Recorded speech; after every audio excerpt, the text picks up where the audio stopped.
just been admiring how great this border's looking at the moment. I've been deadheading some of the Nigella plants, and it's going to get to a point where eventually I'm going to leave some of the spent heads on to collect the seed from them for next year's plants. But I've been admiring how well Super Dorothy, the rose, is doing.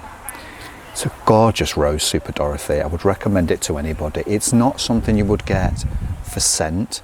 It's only very slightly scented, but it was bought for sentimental reasons. So it has loads of flowers on, tons of flowers. It's a fantastic rambler, and the idea is it's going to cover this fence eventually.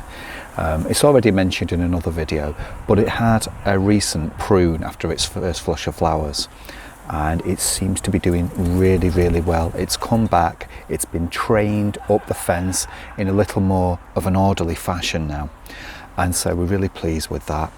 Some of the plants around here though, I'm so happy, because it's like this scabious was cut right down to the ground a month ago. Also this one as well, this beautiful Sidalcea, was taken back. Look at that flower. Just notice there's more flowers coming up on there. That was taken back right to the ground, and they're both back a month later, flowering again. And that is the importance of trying to prune things at the right time. And if something wants taking back because it's looking untidy, you know, it's finished flowering, it's looking untidy, and it will potentially flower again, then it's a great thing to do.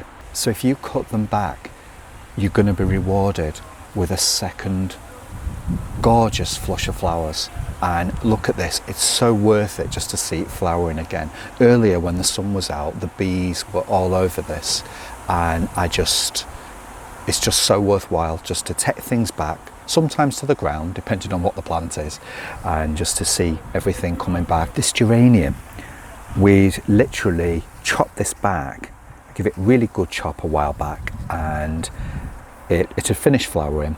It had started to get untidy. It was cut right back to the ground, and look at it.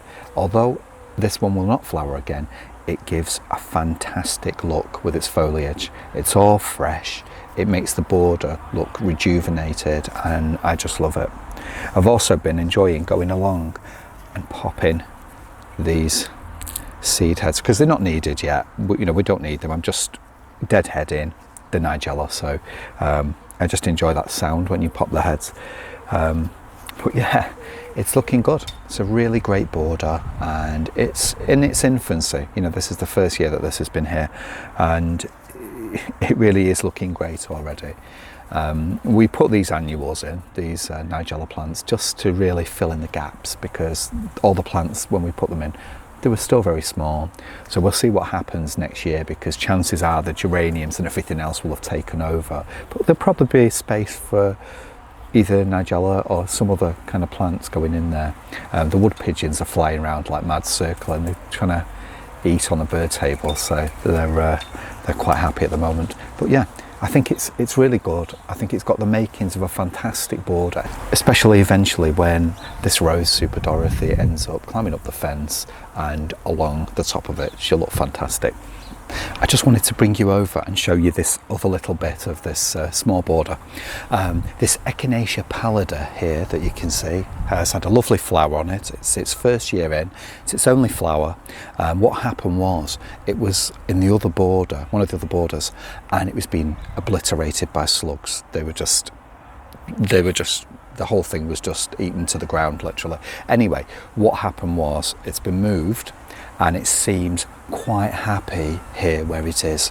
There doesn't seem to be any issues with it at all with the slugs. They seem to be leaving it alone, letting it flower, and I'm really, really pleased with it. That's Ben in the background, by the way. If you can hear a cat meowing, it's Ben. So yeah, it seems really happy here. This Geum as well, Totally Tangerine, has been flowering its head off. This too was cut back. As soon as it had, you know, it had finished flowering, started to go over slightly, and we took it back because it was looking a bit untidy. Now with Totally Tangerine, it does continue to flower. We took it back, and look at the results. It's growing beautifully around this Echinacea pallida. So it's a really good one to have, this as well, Totally Tangerine. Would recommend that to anybody. It's a gorgeous colour and it just keeps coming and coming, but just keep deadheading it. Keep on top of your deadheading. We can't emphasise that enough. Honestly, it's the best thing you can do.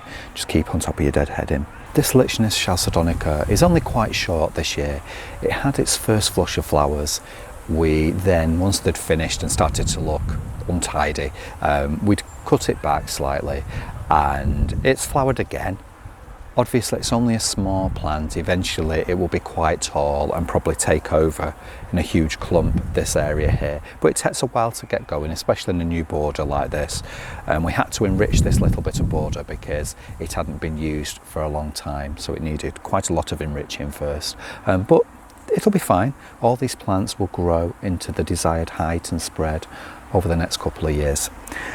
We've got two poppies here. One's Beauty of Livermere and the other one, I can't remember the name of. They're two different poppies, but I love them because they're both red. They will obviously be out next year when it's time for them to flower again. But the thing is with these as well, they also, once poppies are finished, they look so untidy. The foliage is a mess, literally. So what I did was just cut them back like I've done with most things in here, and they've come back with some nice green fresh foliage, which is really nice and tactile. It's really nice to touch. But I'm really happy with this border, the way that it's taking shape slowly but surely. It's only a narrow little thing, but it makes a huge difference just seeing plants here. It's really pleasing to the eye and really cheering and soothing to the spirit as well. I've just noticed a few more heads there that need taking off. I love these. You can just pop them like that. I love that sound when they pop. Anyway, we will be saving, as I've said, some of the Nigella seed heads as time's going on now, because I think we're going to be coming towards the end of those eventually, so we will save some of the seed heads for next time. But at the minute we're just focusing on keeping them flowering for as long as possible. So things are looking great here. We're really happy. Please like and subscribe to our videos, and also feel free to drop any comments in the box below. Thank you so much for watching.